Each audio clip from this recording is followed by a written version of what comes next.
விஜயின் 69வது திரைப்பட படப்பிடிப்பு தளத்திற்கு வந்த விஜய் அங்கு திரண்டு இருந்த ரசிகர்களை சந்தித்தார். அந்த காட்சிகளை பார்த்து வருகிறோம். இது குறித்தான முழு விவரங்களுடன் இணைகிறார் செய்தியாளர் ரகுபதி. ரகுபதி, வணக்கம். விவரங்கள் என்ன?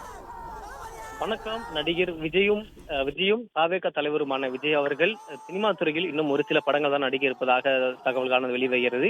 இந்த நிலையில் தளபதி 69 படப்பிடிப்பு சென்னையில் பல பரபரப்பாக நடந்து வரக்கூடிய சூழ்நிலையில் நேற்று இப்படத்தை அதிகாரப்பூர்வமாக நடைபெற்று கொண்டு வருகிறது. இப்படத்தில் தாடியுடனும் முடி ஷார்ட்டாக வைத்திருக்கக்கூடிய செயலில் நேற்று ஒரு கருப்பு வேனில் அவர் வலம் வந்து ரசிகர்களை பார்த்தது அதிக வைரலாகி வந்த நிலையில் தற்பொழுது சென்னை பையனூர் பகுதியில் நடிகர் விஜய் படப்பிடிப்பில் நடந்து கொண்டிருக்கிறது. அப்பொழுது ரசிகர்களை அவர் நேரில் சந்தித்து நடிகர்கள் அவரை சந்தித்தவுடன் உற்சாகத்தில் ஈடுபட்டு வருகிறார். அதாவது நடிகர் விஜய் கண்ணாடி அணிந்தும் நீல நிற சட்டையும் நீல நிற பேண்ட்டும் அணிந்து கொண்டு அவர் ரசிகர்களை சந்தித்து வருவதால் ரசிகர்கள் அவர்களை பார்த்தவுடன் உற்சாகத்தில் தற்போது ஆழ்ந்து வருகிறார்கள். இவர்களை அதாவது தளபதியின் கடைசி படமான 69வது படம் தான் இப்படத்தை அரசியலில் இருந்து அதுக்கப்புறம் முழுவீச்சில் செயல்பட இருக்கிறார்.